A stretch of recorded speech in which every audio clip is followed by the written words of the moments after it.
Hello and welcome. I'm Jennifer March, and this is not your mother's story time. This week we bring you All Gold Canyon by Jack London. In this story, London's intention is to show the contrast between nature and man. This story is also one of the stories the Cohn brothers included in the Ballad of Buster Scruggs. If you'd like to hear another short story used in the film, listen to The Girl Who Got Rattled by Stewart Edward White, which I recorded about 2 years ago. The brothers won an Academy Award for Best Writing, Adapted Screenplay. Well, when you have well-written stories to start with, you can't go wrong. I've chosen this story this week because, as it happens, I will be headed up to the Sierras in the next few days. When I read this story, I could feel what London says. The spirit of the place was the spirit of the peace of the living. I can't wait to get up the mountain and feel that spirit.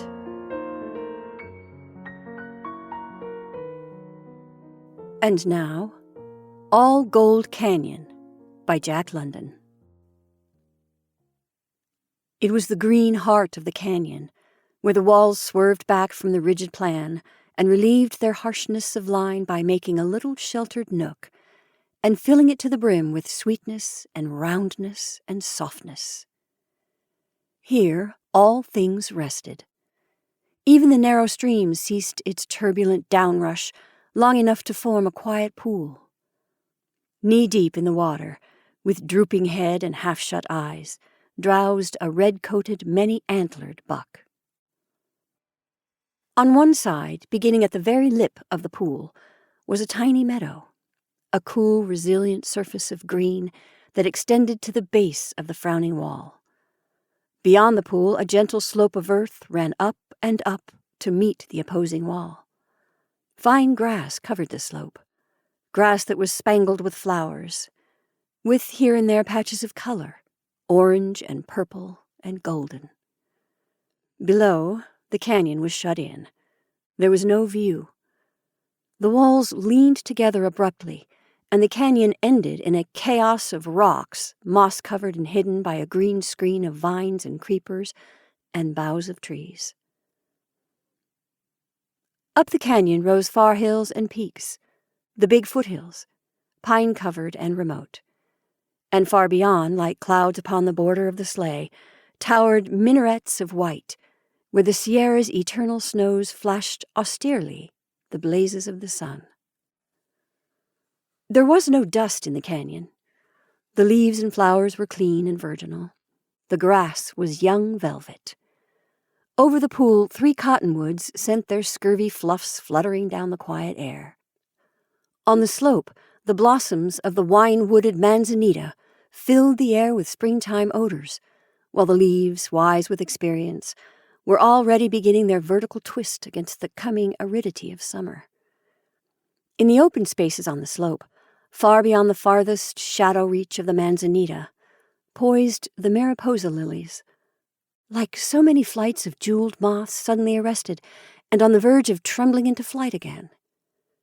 Here and there, that wood's harlequin, the madrone, permitted itself to be caught in the act of changing its pea-green trunk to madder red, breathed its fragrance into the air from great clusters of waxen bells. Creamy white were these bells, shaped like lilies of the valley, with the sweetness of perfume that is of the springtime. There was not a sigh of wind. The air was drowsy with its weight of perfume. It was a sweetness that would have been cloying had the air been heavy and humid. But the air was sharp and thin. It was as starlight transmuted into atmosphere, shot through and warmed by the sunshine, and flower-drenched with sweetness. An occasional butterfly drifted in and out through the patches of light and shade, and from all about rose the low and sleepy hum of mountain bees, feasting sybarites that jostled one another good-naturedly at the board, nor found time for rough discourtesy. So quietly did the little stream drip and ripple its way through the canyon, that it spoke only in faint and occasional gurgles. The voice of the stream was as a drowsy whisper, ever interrupted by dozings and silences, ever lifted again in the awakenings. The motion of all things was a drifting in the heart of the canyon. Sunshine and butterflies drifted in and out among the trees. The hum of the bees and the whisper of the stream were a drifting sound, and the drifting sound and drifting color seemed to weave together in the making of a delicate and intangible fabric, which was the spirit of the place. It was a spirit of peace that was not death, but of smooth, pulsing life, of quietude that was not silence, of movement that was not action, of repose that was quick with existence without being violent with struggle and travail. The spirit of the place was the spirit of the peace of the living, somnolent with the easement and content of prosperity, and undisturbed by rumors of far wars. The red-coated, many-antlered buck acknowledged the lordship of the spirit of the place, and dozed knee-deep in the cool, shaded pool. There seemed no flies to vex him, and he was languid with rest. Sometimes his ears moved when the stream awoke and whispered, but they moved lazily, with foreknowledge that it was merely the stream, grown garrulous at discovery that it had slept. But there came a time when the buck's ears lifted and tensed with swift eagerness for sound. His head was turned down the canyon. His sensitive, quivering nostrils scented the air. His eyes could not pierce the green screen through which the stream rippled away, but to his ears came the voice of a man. It was a steady, monotonous, sing-song voice. Once, the buck heard the harsh clash of metal upon rock. At the sound, he snorted with a sudden start that jerked him through the air from the water to the meadow, and his feet sank into the young velvet, while he pricked his ears and again scented the air. Then he stole across the tiny meadow, pausing once and again to listen, and faded away out of the canyon like a wraith, soft-footed and without sound. The clash of steel-shod soles against the rocks began to be heard, and the man's voice grew louder. It was raised in a sort of chant, and became distinct with nearness, so that the words could be heard. "Turn around and turn your face unto them sweet hills of grace. The powers of sin you am scorning. Look about and look around. Fling your sin back on the ground. You will meet with the Lord in the morning." A sound of scrambling accompanied the song, and the spirit of the place fled away on the heels of the red-coated buck. The green screen was burst asunder, and a man peered out at the meadow and the pool and the sloping side-hill. He was a deliberate sort of man. He took in the scene with one embracing glance, then ran his eyes over the details to verify the general impression. Then, and not until then, did he open his mouth in vivid and solemn approval. "Smoke of life and snakes of purgatory! Will you look at that? Wood and water and grass and a side hill. A pocket hunter's delight, and a cayuse's paradise. Cool green for tired eyes. Pink pills for pale people ain't in it. A secret pasture for prospectors and a resting place for tired burros, by damn." He was a sandy-complexioned man, in whose face geniality and humor seemed the salient characteristics. It was a mobile face, quick-changing to inward mood and thought. Thinking was, in him, a visible process. Ideas chased across his face like wind flaws across the surface of a lake. His hair, sparse and unkempt of growth, was as indeterminate and colorless as his complexion. It would seem that all the color of his frame had gone into his eyes, for they were startlingly blue. Also, they were laughing and merry eyes, within them much of the naivete and wonder of the child. And yet, in an unassertive way, they contained much of calm self-reliance and strength of purpose, founded upon self-experience and experience of the world. From out the screen of vines and creepers he flung ahead of him a miner's pick and shovel and gold pan. Then he crawled out himself into the open. He was clad in faded overalls and black cotton shirt, with hobnailed brogans on his feet, and on his head a hat whose shapelessness and stains advertised the rough usage of wind and rain and sun and camp smoke. He stood erect, seeing wide-eyed the secrecy of the scene, and sensuously inhaling the warm, sweet breath of the canyon garden through nostrils that dilated and quivered with delight. His eyes narrowed to laughing slits of blue. His face wreathed itself in joy, and his mouth curled in a smile as he cried aloud, "Jumpin' dandelions and happy hollyhocks, but that smells good to me. Talk about your attar o' roses and cologne factories. They ain't in it." He had the habit of soliloquy. His quick-changing facial expressions might tell every thought and mood, but the tongue, perforce, ran hard after, repeating, like a second Boswell. The man lay down on the lip of the pool and drank long and deep of its water. "Tastes good to me," he murmured, lifting his head and gazing across the pool at the side hill, while he wiped his mouth with the back of his hand. The side hill attracted his attention. Still lying on his stomach, he studied the hill formation long and carefully. It was a practiced eye that traveled up the slope to the crumbling canyon wall and back and down again to the edge of the pool. He scrambled to his feet and favored the side hill with a second survey. "Looks good to me," he concluded, picking up his pick and shovel and gold pan. He crossed the stream below the pool, stepping agilely from stone to stone. Where the side hill touched the water, he dug up a shovelful of dirt and put it into the gold pan. He squatted down, holding the pan in his two hands, and partly immersing it in the stream.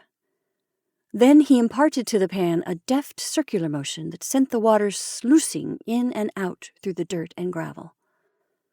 The larger and the lighter particles worked to the surface, and these, by a skillful dipping movement of the pan, he spilled out and over the edge.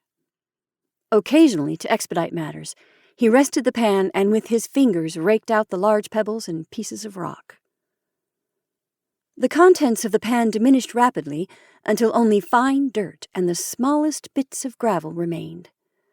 At this stage, he began to work very deliberately and carefully.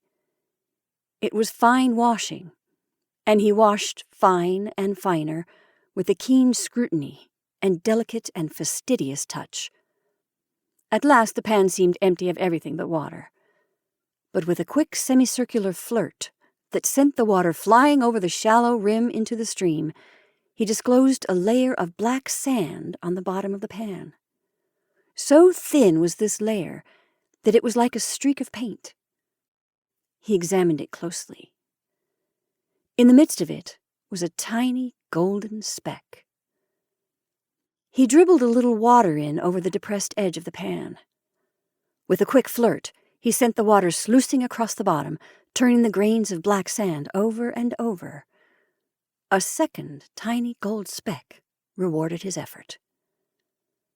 The washing had now become very fine, fine beyond all need of ordinary placer mining. He worked the black sand, a small portion at a time, up the shallow rim of the pan. Each small portion he examined sharply, so that his eyes saw every grain of it before he allowed it to slide over the edge and away. Jealously, bit by bit, he let the black sand slip away. A golden speck, no larger than a pinpoint, appeared on the rim, and by his manipulation of the riveter it returned to the bottom of the pan. And in such fashion another speck was disclosed, and another. Great was his care of them. Like a shepherd, he herded his flock of gold specks so that not one should be lost. At last, of the pan of dirt, nothing remained but his golden herd. He counted it, and then, after all his labor, sent it flying out of the pan with one final swirl of water. But his blue eyes were shining with desire as he rose to his feet. 7, he muttered aloud, asserting the sum of the specks for which he had toiled so hard, and which he had so wantonly thrown away. 7, he repeated, with the emphasis of one trying to impress a number on his memory. He stood still a long while, surveying the hillside. In his eyes was a curiosity, new aroused and burning. There was an exultance about his bearing and a keenness like that of a hunting animal catching the fresh scent of game. He moved down the stream a few steps and took a second panful of dirt. Again came the careful washing, the jealous herding of the golden specks, and the wantonness with which he sent them flying into the stream when he had counted their number. 5, he muttered, and repeated, 5. He could not forbear another survey of the hill before filling the pan further down the stream. His golden herds diminished. 4, 3, 2, 2, 1, were his memory tabulations as he moved down the stream. But when one speck of gold rewarded his washing, he stopped and built a fire of dry twigs. In this he thrust the gold pan and burned it till it was blue-black. He held up the pan and examined it critically. Then he nodded approbation. Against such a color background, he could defy the tiniest yellow speck to elude him. Still moving down the stream, he panned again. A single speck was his reward. A third pan contained no gold at all. Not satisfied with this, he panned 3 times again, taking his shovels of dirt within a foot of one another. Each pan proved empty of gold. And the fact, instead of discouraging him, seemed to give him satisfaction. His elation increased with each barren washing, until he rose, exclaiming jubilantly, "If it ain't the real thing, may God knock my head off with sour apples!" Returning to where he had started operations, he began to pan up the stream. At first his golden herds increased prodigiously. 14, 18, 21, 26, ran his memory tabulations. Just above the pool he struck his richest pan, 35 colors. "Almost enough to save," he remarked regretfully as he allowed the water to sweep them away. The sun climbed to the top of the sky. The man worked on. Pan by pan he went up the stream, the tally of results steadily increasing. "It's just beautiful, the way it peters out," he exulted when a shovelful of dirt contained no more than a single speck of gold. And when no specks at all were found in several pans, he straightened up and favored the hillside with a confident glance. "Aha, Mr. Pocket!" he cried out, as though to an auditor hidden somewhere above him beneath the surface of the slope. "Aha, Mr. Pocket! I'm a-comin', and I'm surely gwine to get her. You hear me, Mr. Pocket? I'm gwine to get you, as sure as pumpkins ain't cauliflowers." He turned and flung a measuring glance at the sun poised above him in the azure of the cloudless sky. Then he went down the canyon, following the line of shovel holes he had made in filling the pans. He crossed the stream below the pool and disappeared through the green screen. There was little opportunity for the spirit of the place to return, with its quietude and repose, for the man's voice, raised in ragtime song, still dominated the canyon with possession. After a time, with a great clashing of steel-shod feet on rock, he returned. The green screen was tremendously agitated. It surged back and forth in the throes of a struggle. There was a loud grating and clanging of metal. The man's voice leaped to a higher pitch and was sharp with imperativeness. A large body plunged and panted. There was a snapping and ripping and rending, and amid a shower of falling leaves a horse burst through the screen. On its back was a pack, and from this trailed broken vines and torn creepers. The animal gazed with astonished eyes at the scene into which it had been precipitated, then dropped its head to the grass and began contentedly to graze. A second horse scrambled into view, slipping once on the mossy rocks and regaining equilibrium when its hoofs sank into the yielding surface of the meadow. It was riderless, though on its back was a high-horned Mexican saddle, scarred and discolored by long usage. The man brought up the rear. He threw off pack and saddle with an eye to camp location and gave the animals their freedom to graze. He unpacked his food and got out frying pan and coffee pot. He gathered an armful of dry wood and with a few stones made a place for his fire.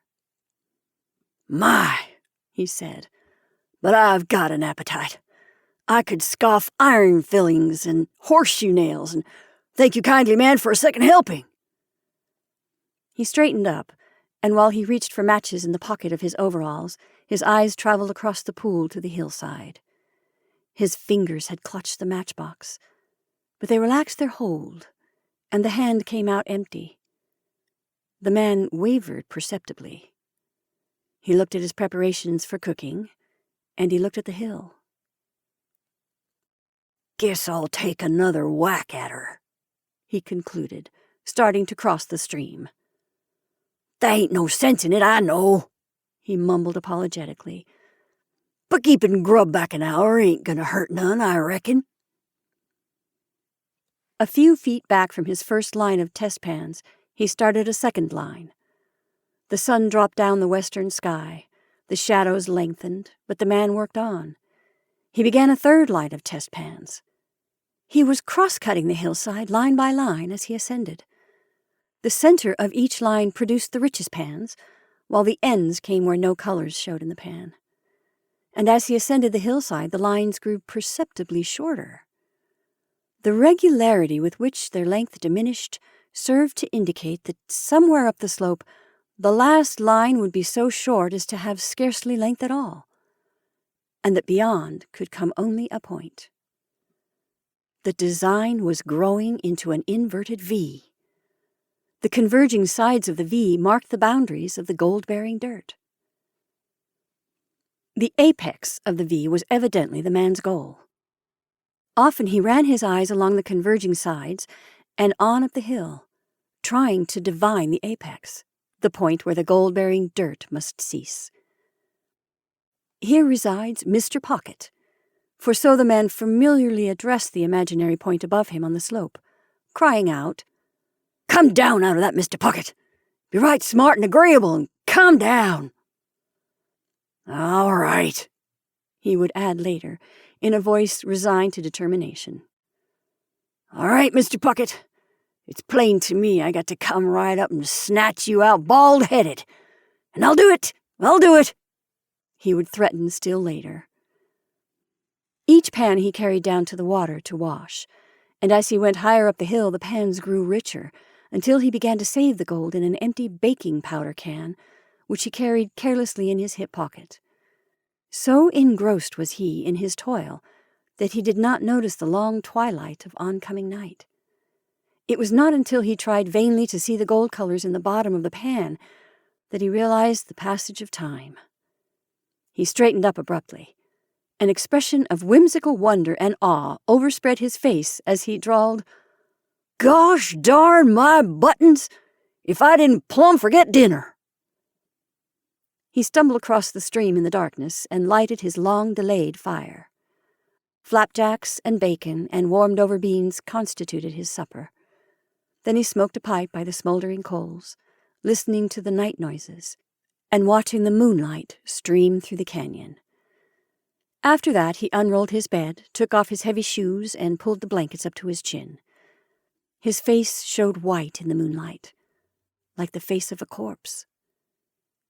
But it was a corpse that knew its resurrection, for the man rose suddenly on one elbow and gazed across at the hillside. "Good night, Mr. Pocket," he called sleepily. "Good night." He slept through the early gray of morning until the direct rays of the sun smote his closed eyelids, when he awoke with a start and looked about him until he had established the continuity of his existence and identified his present self with the days previously lived. To dress, he had merely to buckle on his shoes. He glanced at his fireplace and at his hillside, wavered, but fought down the temptation and started the fire. "Keep your shirt on, Bill. Keep your shirt on," he admonished himself. What's the good of rushing? No use in getting all het up and sweaty. Mr. Pocket'll wait for you. He ain't to running away before you can get your breakfast. Now, what you want, Bill, is something fresh in your bill of fare. So it's up to you to go and get it. He cut a short pole at the water's edge and drew from one of his pockets a bit of line and a draggled fly that had once been a royal coachman. Maybe they'll bite in the early morning, he muttered as he made his first cast into the pool, and a moment later he was gleefully crying, "What'd I tell you, eh? What'd I tell you?" He had no reel, no any inclination to waste time, and by main strength and swiftly, he drew out of the water a flashing 10-inch trout. 3 more, caught in rapid succession, furnished his breakfast. When he came to the stepping stones on his way to his hillside, he was struck by a sudden thought, and paused. "I just better take a hike downstream a ways," he said. "There's no telling what cuss may be snooping around." But he crossed over on the stones, and with a, "I really oughter take that hike," the need of the precaution passed out of his mind, and he fell to work. At nightfall he straightened up. The small of his back was stiff from stooping toil, and as he put his hand behind him to soothe the protesting muscles, he said, "Now, what do you think of that, by damn?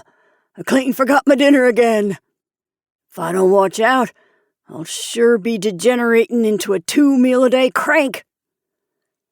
Pockets is the damnedest thing I ever see for making a man absent-minded." He communed that night as he crawled into his blankets, nor did he forget to call up the hillside. "Good night, Mr. Pockets. Good night." Rising with the sun and snatching a hasty breakfast, he was early at work. A fever seemed to be growing in him, nor did the increasing richness of the test pans allay this fever. There was a flush in his cheek other than that made by the heat of the sun, and he was oblivious to fatigue and the passage of time. When he filled a pan with dirt, he ran down the hill to wash it, nor could he forbear running up the hill again, panting and stumbling profanely, to refill the pan. He was now 100 yards from the water, and the inverted V was assuming definite proportions. The width of the pay dirt steadily decreased, and the man extended in his mind's eye the sides of the V to their meeting place far up the hill. This was his goal, the apex of the V, and he panned many times to locate it. "Just about 2 yards above the manzanita bush and a yard to the right," he finally concluded. Then the temptation seized him. "Splint as a nose on your face," he said, as he abandoned his laborious cross-cutting and climbed to the indicated apex. He filled a pan and carried it down the hill to wash. It contained no trace of gold. He dug deep, and he dug shallow, filling and washing a dozen pans, and was unrewarded even by the tiniest golden speck. He was enraged at having yielded to the temptation, and cursed himself blasphemously and pridelessly. Then he went down the hill and took up the cross-cutting. "Slow and certain, Bill, slow and certain," he crooned. "Shortcuts to fortune ain't in your line, and it's about time you know it. Get wise, Bill, get wise. Slow and certain's the only hand you can play, so go to it, and keep to it, too." As the crosscuts decreased, showing that the sides of the V were converging, the depth of the V increased. The gold trace was dipping into the hill. It was only at 30 inches beneath the surface that he could get colors in his pan. The dirt he found at 25 inches from the surface, and at 35 inches, yielded barren pans. At the base of the V, by the water's edge, he had found the gold colors at the grass roots. The higher he went up the hill, the deeper the gold dipped. To dig a hole 3 feet deep in order to get one test pan was a task of no mean magnitude, while between the man and the apex intervened an untold number of such holes to be. "There's no telling how much deeper it'll pitch," he sighed in a moment's pause, while his fingers soothed his aching back. Feverish with desire, with aching back and stiffening muscles, with pick and shovel gouging and mauling the soft brown earth, the man toiled up the hill. Before him was the smooth slope, spangled with flowers and made sweet with their breath. Behind him was devastation. It looked like some terrible eruption breaking out on the smooth skin of the hill. His slow progress was like that of a slug, befouling beauty with a monstrous trail. Though the dipping gold trace increased the man's work, he found consolation in the increasing richness of the pans. 20 cents, 30 cents, 50 cents, 60 cents were the values of the gold found in the pans. And at nightfall he washed his banner pan, which gave him $1's worth of gold dust from a shovelful of dirt. I'll just bet it's my luck to have some inquisitive cuss come butting in here on my pasture, he mumbled sleepily that night as he pulled the blankets up to his chin. Suddenly he sat upright.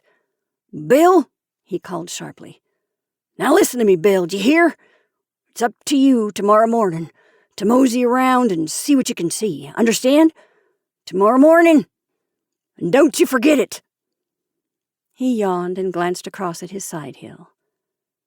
"Good night, Mr. Pocket," he called. In the morning he stole a march on the sun, for he had finished breakfast when its first rays caught him, and he was climbing the wall of the canyon where it crumbled away and gave footing. From the outlook at the top, he found himself in the midst of loneliness.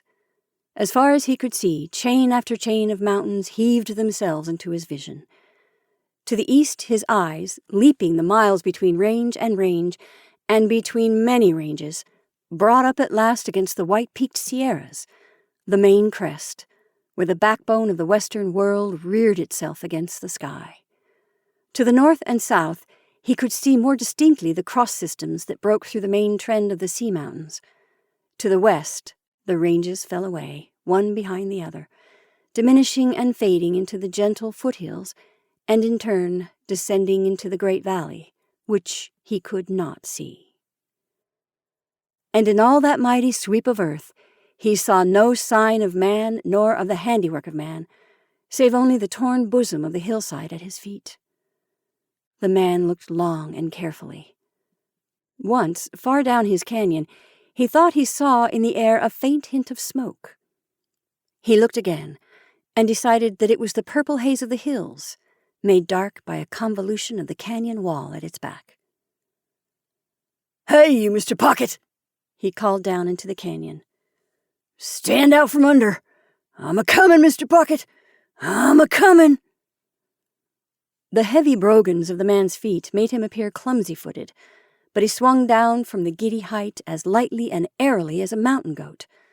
A rock, turning under his foot on the edge of the precipice, did not disconcert him. He seemed to know the precise time required for the turn to culminate in disaster, and in the meantime he utilized the false footing itself for the momentary earth contact necessary to carry him on into safety. Where the earth sloped so steeply that it was impossible to stand for a second upright, the man did not hesitate. His foot pressed the impossible surface but for a fraction of the fatal second, and gave him the bound that carried him onward.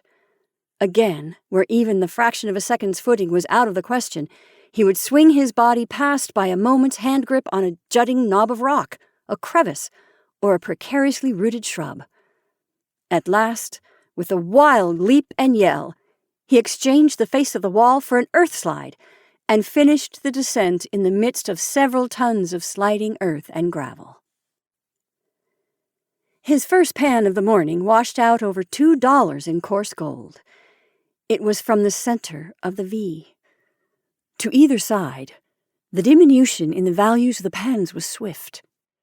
His lines of cross-cutting holes were growing very short. The converging sides of the inverted V were only a few yards apart. Their meeting point was only a few yards above him. But the pay streak was dipping deeper and deeper into the earth. By afternoon, he was sinking the test holes 5 feet before the pans could show the gold trace. For that matter, the gold trace had become something more than a trace. It was a placer mine in itself, and the man resolved to come back after he had found the pocket and work over the ground. But the increasing richness of the pans began to worry him. By late afternoon, the worth of the pans had grown to $3 or $4. The man scratched his head perplexedly and looked a few feet up the hill at the manzanita bush that marked approximately the apex of the V. He nodded his head and said oracularly, "It's one of two things, Bill. One of two things. Either Mr. Pocket spilled himself out and down the hill, or else Mr. Pocket's that damn rich you maybe won't be able to carry him all the way with you. And that would be hell, wouldn't it now?" He chuckled at contemplation of so pleasant a dilemma. Nightfall found him by the edge of the stream, his eyes wrestling with the gathering darkness over the washing of a $5 pan. "Wished I'd had an electric light to go on working," he said. He found sleep difficult that night. Many times he composed himself and closed his eyes for slumber to overtake him. But his blood pounded too strong desire, and as many times his eyes opened and he murmured wearily, "Wished it was sunup." Sleep came to him in the end, but his eyes were open with the first paling of the stars, and the gray dawn caught him with breakfast finished and climbing the hillside in the direction of the secret abiding place of Mr. Pocket. The first crosscut the man made, there was space only for 3 holes. So narrow had become the pay streak, and so close was he to the fountainhead of the golden stream he had been following for 4 days.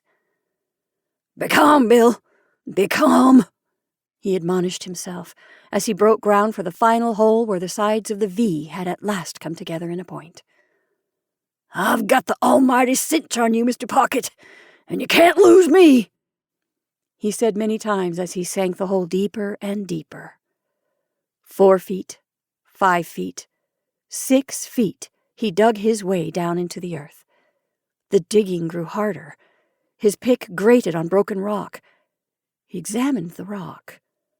"Rotten quartz," was his conclusion, as with the shovel he cleared the bottom of the hole of loose dirt. He attacked the crumbling quartz with the pick, bursting the disintegrating rock asunder with every stroke. He thrust his shovel into the loose mass. His eye caught a gleam of yellow. He dropped the shovel and squatted suddenly on his heels. As a farmer rubs the clinging earth from fresh-dug potatoes, so the man, a piece of rotten quartz held in both hands, rubbed the dirt away. "Sufferin' Sardinopolis," he cried. "Lumps and chunks of it! Lumps and chunks of it!" It was only half rock he held in his hand. The other half was virgin gold. He dropped it into his pan and examined another piece. Little yellow was to be seen, but with his strong fingers he crumbled the rotten quartz away till both hands were filled with glowing yellow.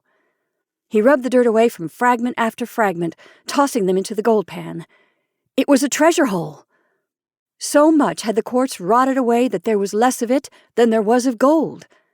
Now and again he found a piece to which no rock clung, a piece that was all gold. A chunk where the pick had laid open the heart of the gold glittered like a handful of yellow jewels, and he cocked his head at it and slowly turned it around and over to observe the rich play of the light upon it. "Talk about your too much gold diggins," the man snorted contemptuously. "Why, this diggin'd make it look like 30 cents. This diggin's all gold. And right here and now, I name this year canyon All Gold Canyon, b'gosh." Still squatting on his heels, he continued examining the fragments and tossing them into the pan. Suddenly, there came to him a premonition of danger. It seemed a shadow had fallen upon him, but there was no shadow. His heart had given a great jump up into his throat and was choking him. Then his blood slowly chilled, and he felt the sweat of his shirt cold against his flesh. He did not spring up nor look around. He did not move.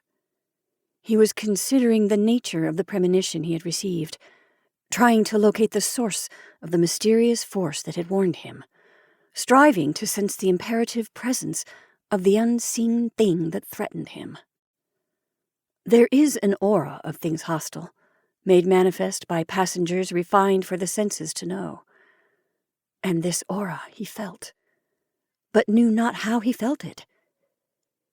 His was the feeling as when a cloud passes over the sun. It seemed that between him and life had passed something dark and smothering and menacing. A gloom, as it were, that swallowed up life and made for death. His death. Every force of his being impelled him to spring up and confront the unseen danger, but his soul dominated the panic, and he remained squatting on his heels, in his hands a chunk of gold. He did not dare to look around, but he knew by now that there was something behind him and above him. He made believe to be interested in the gold in his hand. He examined it critically, turned it over, and rubbed the dirt from it, and all the time he knew that something behind him was looking at the gold over his shoulder.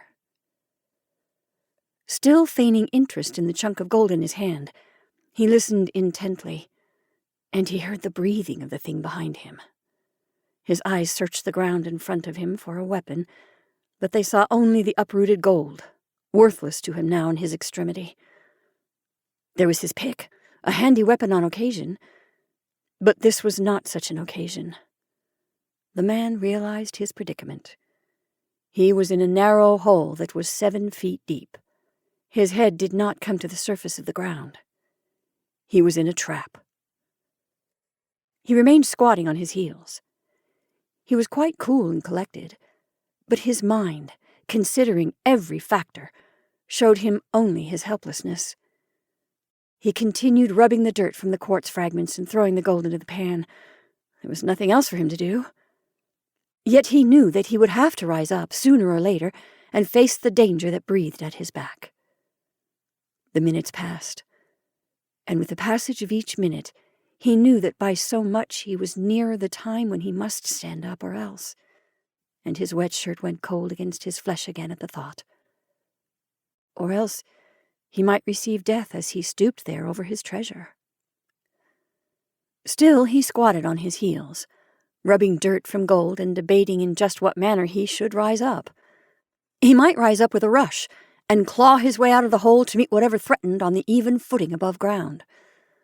Or he might rise up slowly and carelessly and feign casually to discover the thing that breathed at his back. His instinct and every fighting fiber of his body favored the mad clawing rush to the surface. His intellect, and the craft thereof, favored the slow and cautious meeting with the thing that menaced, and which he could not see. And while he debated, a loud, crashing noise burst on his ear. At the same instant he received a stunning blow on the left side of the back, and from the point of impact felt a rush of flame through his flesh. He sprung up in the air, but halfway to his feet collapsed. His body crumpled in like a leaf withered in sudden heat. And he came down, his chest across his pan of gold, his face in the dirt and rock, his legs tangled and twisted because of the restricted space at the bottom of the hole. His legs twitched convulsively several times. His body was shaken as with a mighty ague. There was a slow expansion of the lungs, accompanied by a deep sigh. Then the air was slowly, very slowly, exhaled, and his body as slowly flattened itself down into inertness. Above, revolver in hand, a man was peering down over the edge of the hole. He peered for a long time at the prone and motionless body beneath him. After a while, the stranger sat down on the edge of the hole so that he could see into it, and rested the revolver on his knee. Reaching his hand into a pocket, he drew out a wisp of brown paper. Into this he dropped a few crumbs of tobacco. The combination became a cigarette, brown and squat, with the ends turned in. Not once did he take his eyes from the body at the bottom of the hole. He lighted the cigarette and drew its smoke into his lungs with a caressing intake of the breath. He smoked slowly. Once the cigarette went out, and he relighted it. And all the while he studied the body beneath him. In the end, he tossed the cigarette stub away and rose to his feet. He moved to the edge of the hole.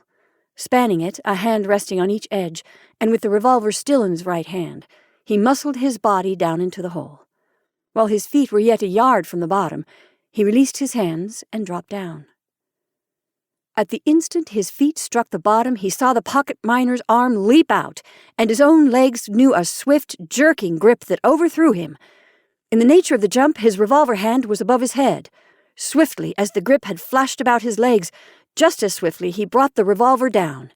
He was still in the air, his fall in process of completion, when he pulled the trigger. The explosion was deafening in the confined space. The smoke filled the hole so that he could see nothing. He struck the bottom on his back, and like a cat's, the pocket miner's body was on top of him. Even as the miner's body pressed on top, the stranger crooked in his right arm to fire, and even in that instant, the miner, with a quick thrust of elbow, struck his wrist. The muzzle was thrown up, and the bullet thudded into the dirt of the side of the hole. The next instant, the stranger felt the miner's hand grip his wrist. The struggle was now for the revolver. Each man strove to turn it against the other's body. The smoke in the hole was clearing. The stranger, laying on his back, was beginning to see dimly. But suddenly he was blinded by a handful of dirt deliberately flung into his eyes by his antagonist. In that moment of shock, his grip on the revolver was broken. In the next moment, he felt a smashing darkness descend upon his brain, and in the midst of the darkness, even the darkness ceased. But the pocket miner fired again and again, until the revolver was empty.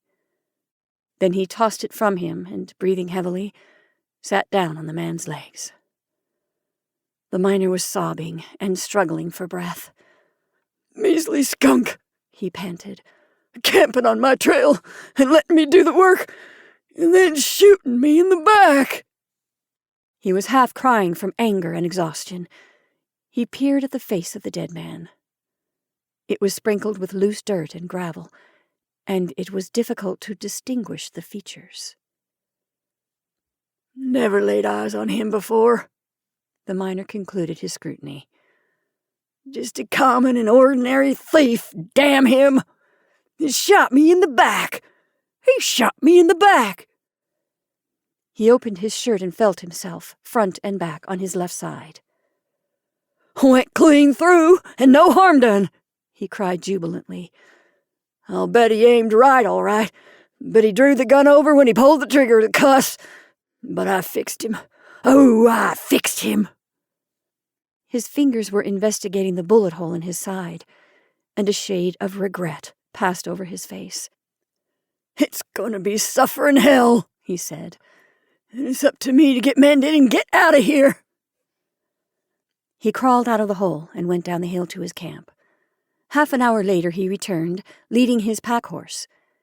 His open shirt disclosed the rude bandages with which he had dressed his wound. He was slow and awkward with his left-hand movements, but that did not prevent him using the arm.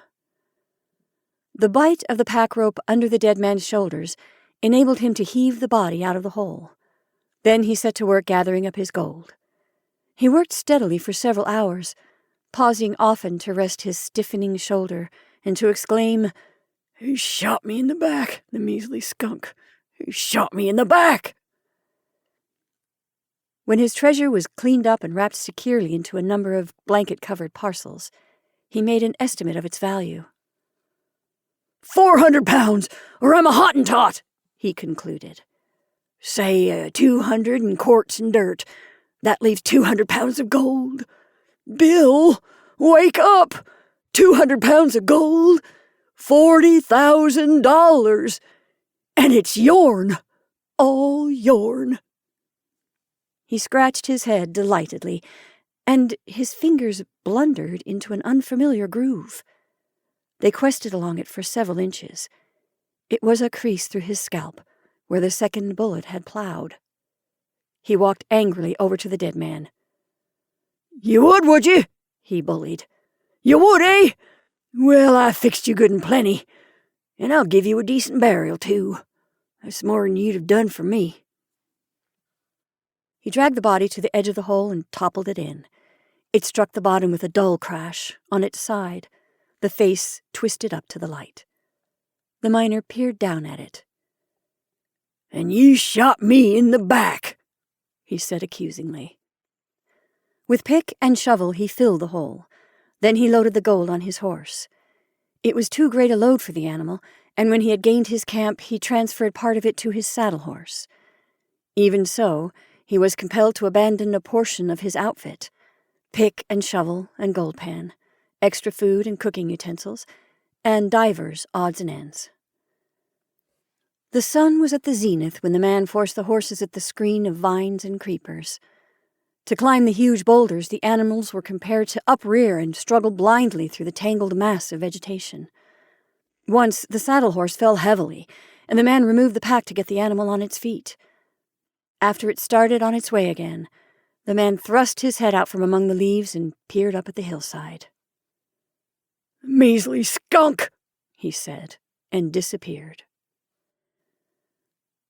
There was a ripping and tearing of vines and boughs.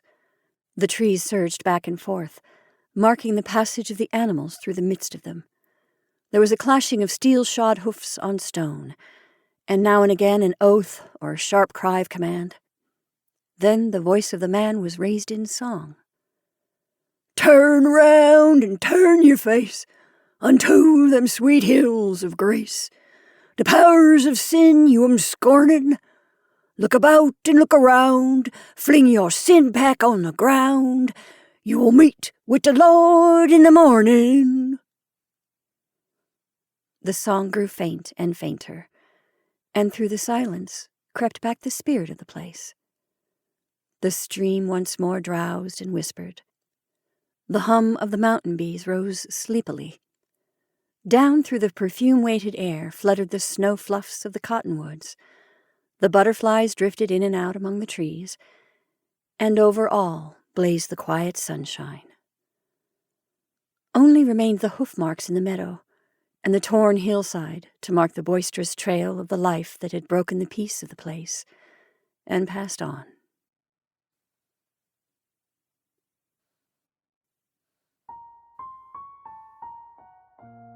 And that's our story for this evening. I hope you enjoyed All Gold Canyon by Jack London. Thank you for listening. I'm Jennifer March, and this is not your mother's story time.